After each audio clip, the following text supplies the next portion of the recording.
Oke, bismillahirrahmanirrahim. Assalamualaikum warahmatullahi wabarakatuh. Teman-teman sekalian, terima kasih sudah bergabung. Saat ini kita akan coba untuk melanjutkan sesi latihan kita terkait mengolah data angka partisipasi kasar perguruan tinggi, di mana saat ini kita fokusnya untuk memilah data berdasarkan pengeluaran gitu. Jadi kita ingin melihat angka partisipasi kasar perguruan tinggi berdasarkan kelompok ekonomi gitu. Nah, kalau teman-teman lihat di websitenya BPS, kemudian di menu statistik demografi dan sosial, di sini di subjek pendidikan BPS sudah mempublikasikan begitu. Nih, coba kita lihat. Nah, di sini angka partisipasi kasar perguruan tinggi menurut kuintil pengeluaran gitu. Nah, jadi di sini pengeluarannya itu disortir dari yang terendah hingga tertinggi. Kemudian dikelompokkan menjadi 5 kelompok dengan bobot 20% yang sama begitu. Jadi kuintil 1 itu adalah penduduk dengan 20% penduduk Indonesia dengan pengeluaran terendah, sedangkan kuintil 5 itu adalah penduduk Indonesia atau 20% penduduk Indonesia dengan pengeluaran tertinggi gitu. Nah, bisa dilihat bahwa kuintil 1 itu angka partisipasi kasar perguruan tingginya 17,51%. Ini lebih rendah daripada kuintil selanjutnya dan juga gapnya lumayan tinggi ya terhadap kuintil 5 yaitu 52,66%. Nah, kita akan coba mengolah data berdasarkan data Susenas Maret 2023 menggunakan data mikro. Namun apabila teman-teman lihat di datanya, di data file individu ini itu masih belum ada variabel terkait dengan pengeluaran atau pengeluaran per kapita seperti itu.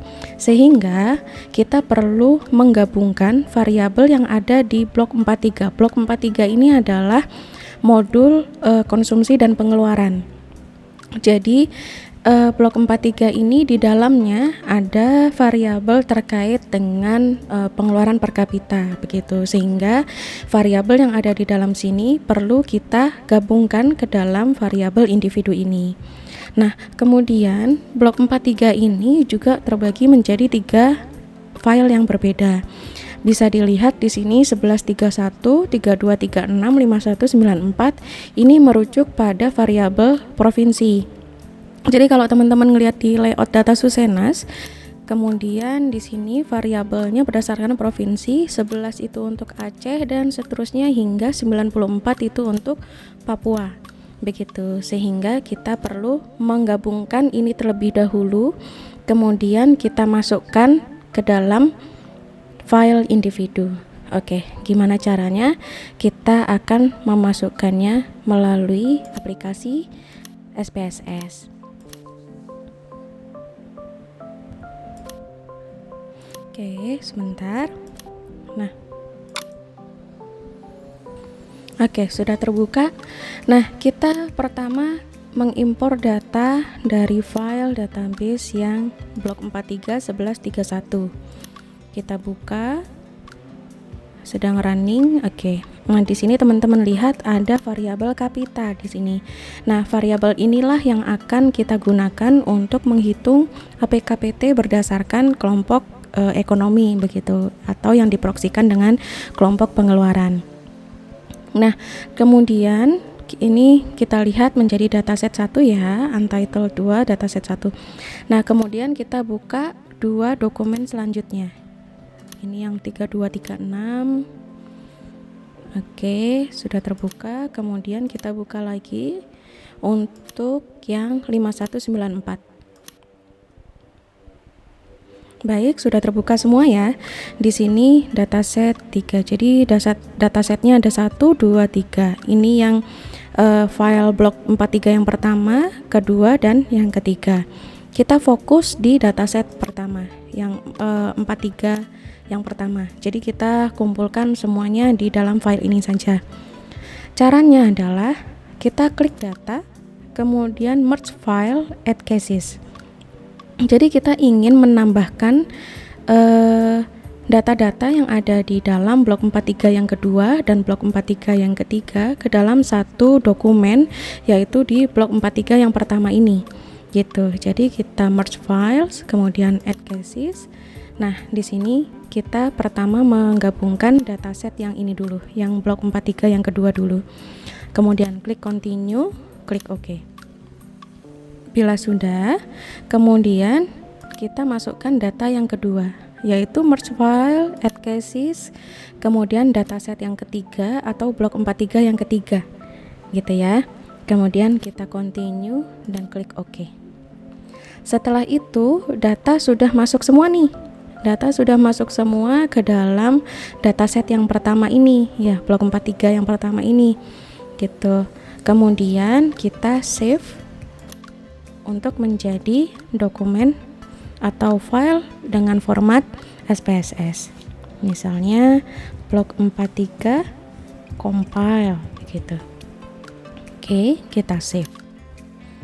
Oke, sudah save ya teman-teman, sudah selesai disimpan. Kita bisa tutup dokumen yang lainnya biar tidak bingung. Oke, ini blok 43 yang compile. Kemudian kita tugas kita yang kedua adalah menggabungkan variabel yang ada di blok 43 compile ini ke dokumen individu. Jadi import data, database, kita buka individu yang satu. Nah, dari sini kita belum melakukan pembobotan terlebih dahulu, seperti halnya ketika kita melakukan penghitungan analisis yang kemarin kita coba di APKPT by province, kemudian by gender, seperti itu kan harus pembobotan ya. Nah, di sini jangan dulu karena kita ingin menggabungkan data mentahnya begitu. Jadi kalau nanti data mentahnya sudah tergabung semua dan kita baru akan mulai melakukan analisisnya, baru kita lakukan pembobotan dengan variabel pembobotan yang biasanya kalau di Susenas itu variabelnya namanya FWT gitu ya. Oke, kita sambil menunggu running. Ini mungkin agak lama, mohon tunggu sebentar. Oke, ini data sudah terbuka, data untuk file yang individu. Bila dilihat di bawah, di sini masih belum ada nih untuk variabel seperti yang tadi expand, kapita, seperti itu belum ada.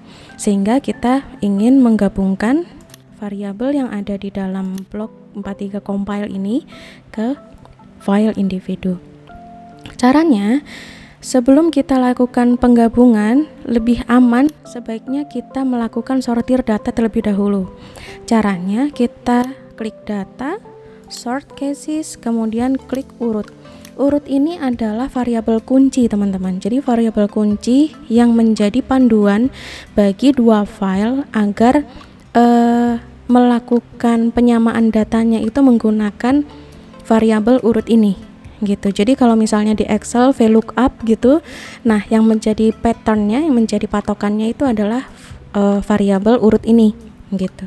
Jadi di kedua file sama-sama kita lakukan sort data urut gitu berdasarkan variabel urut. Kemudian blok 43 sudah, kemudian yang di sini untuk individu kita juga lakukan sort cases urut berdasarkan variabel urut dari terkecil ke tertinggi ya, dari terendah ke tertinggi atau ascending gitu. Nah, kemudian setelah runningnya selesai, kemudian kita baru lakukan merge file.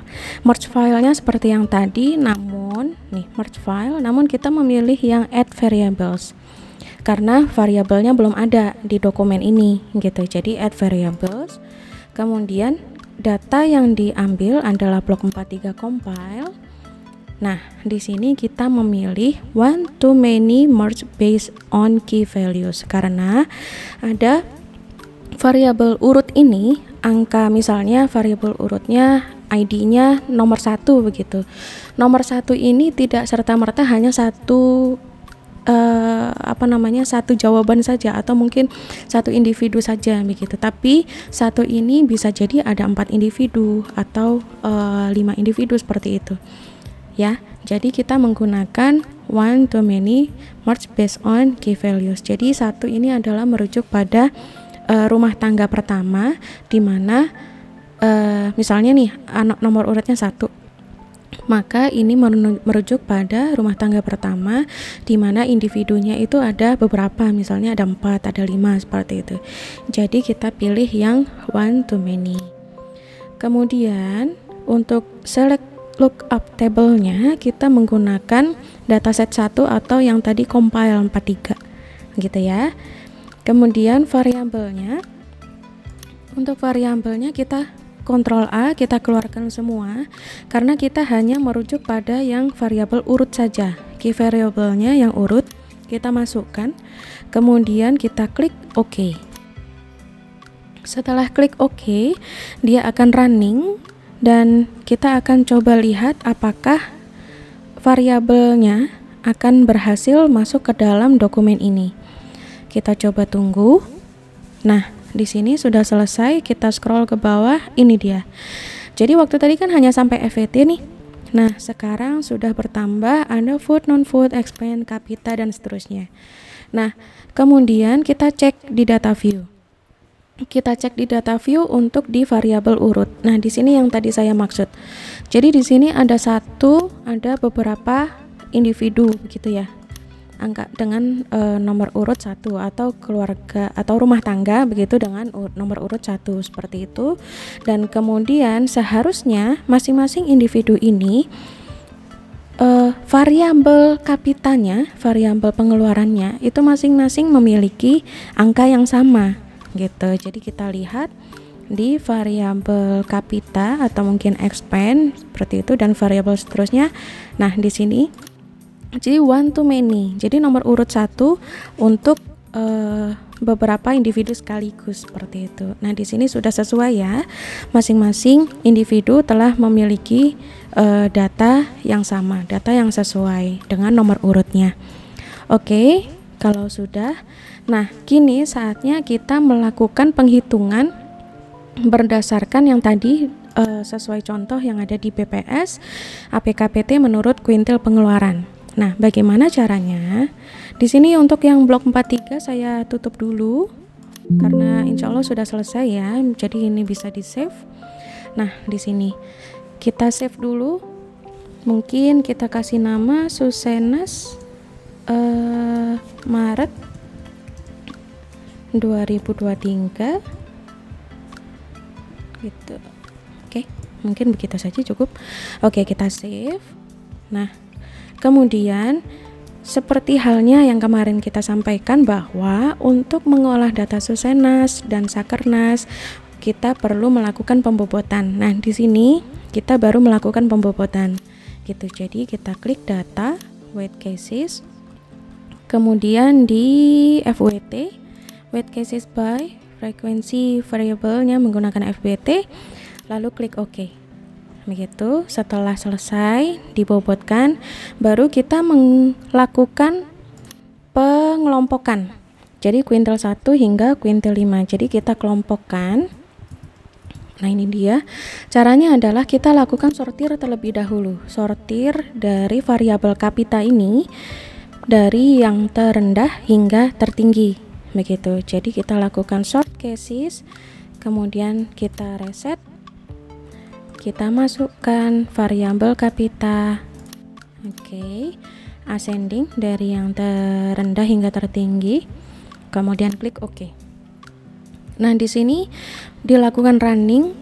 Jadi memang harus disortir terlebih dahulu ya teman-teman, dari pengeluaran terendah hingga pengeluaran tertinggi, sehingga kuintil 1 ketika kita pecah menjadi 5 kelompok begitu ya.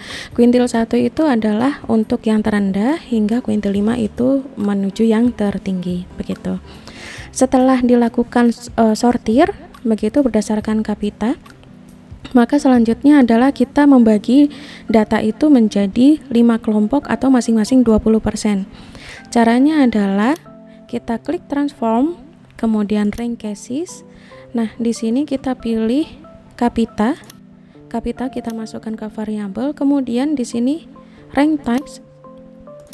Ini yang di sini kita matikan. Nah, kita sesuaikan menjadi 5 kelompok seperti itu.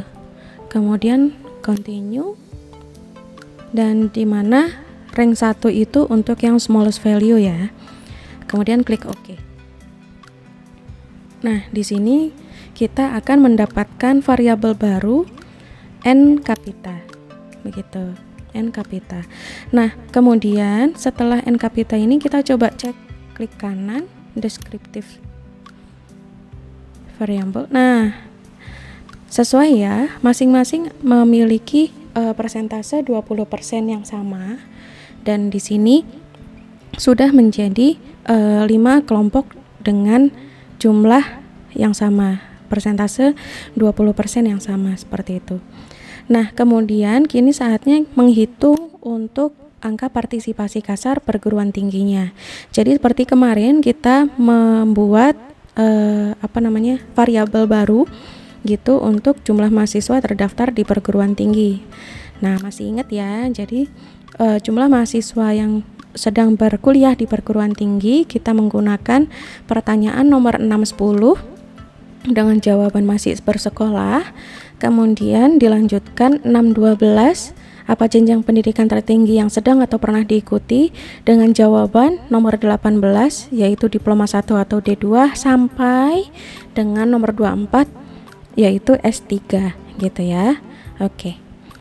Kita bikin variabelnya, klik transform, compute variable. Kita beri judul variabelnya mahasiswa.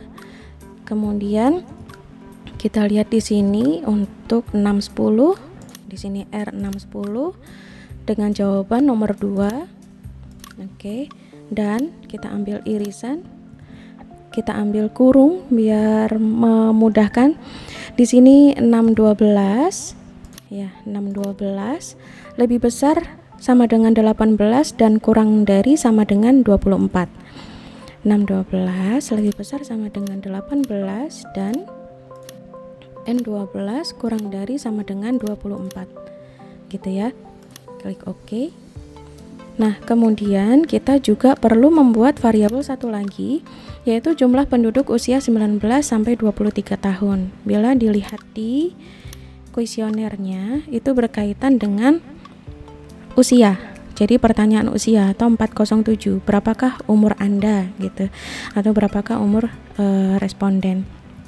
Jadi kita transform compute variable, kemudian di sini mungkin kita isi dengan nama variabelnya penduduk 1923. Kemudian di sini 407 ya, sesuai dengan kodenya. 407 lebih besar sama dengan 19 dan 407 kurang dari sama dengan 23 gitu. Oke, bila sudah sesuai klik OK. Nah, di sini kita akan melakukan penghitungan begitu. Melakukan penghitungannya menggunakan tabulasi, di mana kolomnya menggunakan kuintil, sedangkan barisnya itu menggunakan jumlah mahasiswa dan penduduk 1923. Kita klik analyze, cross tab. Kemudian di sini N kapita. Oke, kemudian ada di sini mahasiswa, variabel mahasiswa dan variabel penduduk. Kita masukkan. Oke. Nah, ini dia hasilnya. Ini untuk yang tabulasi kuintil dan juga mahasiswa. Kita copy, kita pindahkan ke Excel agar lebih mudah. Ini yang untuk mahasiswa. Kemudian ini yang untuk penduduk. Kita copy, kita pindahkan. Nah, jadi di sini sudah ketahuan datanya. Ini yang untuk mahasiswa dan ini yang untuk 1923. Nah, kita bisa lihat. Sedangkan 1 sampai 5 ini adalah kuintilnya ya, teman-teman ya. Jadi kuintil 1, kuintil 2, kuintil 3, kuintil 4, kuintil 5. Seperti itu. Nah, sedangkan untuk total ini adalah nasional. Jumlah dari nasional. Begitu. Nah, kemudian kita akan merangkum menjadi satu tabel agar lebih mudah. Ini untuk mahasiswa. Kemudian ini untuk penduduk.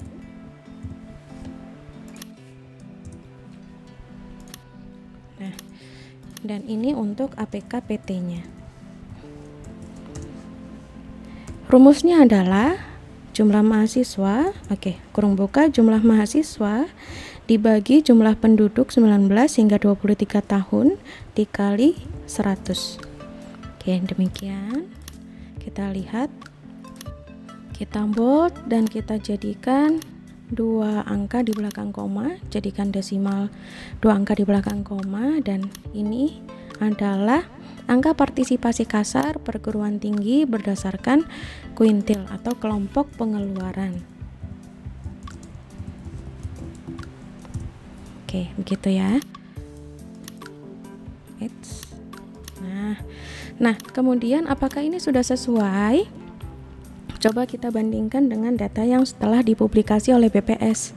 Begitu. Kita lihat. Nah, demikian teman-teman. Jadi kuintil 1 17,50, kemudian kuintil 2 22,84, 26,95, 3362, 5266, dan untuk nasionalnya 31,45. Sudah sesuai ya. Alhamdulillah. Nah, kemudian biasanya untuk menyajikan dari data ini, biasanya saya cukup menggunakan diagram batang seperti itu. Misalnya seperti ini. Kuintil 1 sampai kuintil 5, kemudian di sini APK PT-nya, insert, recommended. Nah, seperti ini. Kemudian judulnya adalah APK PT berdasarkan kelompok pengeluaran. Sumbernya dari Susenas Maret 2023 diolah. Kemudian setelah itu kita rapikan beberapa. Kita bikin agak gendut biar ada terlihat. Nah, kemudian kita lakukan penyesuaian sedikit. Ini dia. Nah, jadi bisa terlihat ya teman-teman, kalau kuintil 1 atau 20% terendah itu APK PT-nya 17,51, sedangkan 20% penduduk dengan kelompok pengeluaran tertinggi itu APK PT-nya juga tinggi, gitu ya, 52,66. Nah, di sini kita bisa melihat ternyata masih ada gap, begitu, masih ada gap antara kelompok terkaya dengan kelompok termiskin. Misalnya di sini, ya. Kemudian kita coba lagi di menggunakan ini mungkin. Sebentar. Nah, menggunakan ini. Nah, jadi masih ada gap nih. Gitu, gapnya berapa? Coba kita lihat. Kuintil 5 dikurangi kuintil 1. Gapnya adalah sekitar 35,14%. Begitu. Nah, di sini masih ada PR nih untuk pembangunan pendidikan di Indonesia gitu. Bagaimana kita memberikan afirmasi untuk penduduk yang berada di kuintil rendah. Demikian teman-teman, semoga bermanfaat dan mohon maaf apabila ada kekurangan dan kesalahan. Kedepan mungkin kita akan coba belajar mengolah Sakernas gitu ya. Jadi sambil terus melanjutkan untuk mengolah Susenas, kita coba belajar juga untuk mengolah Sakernas. Sampai ketemu lagi. Terima kasih. Wassalamualaikum warahmatullahi wabarakatuh.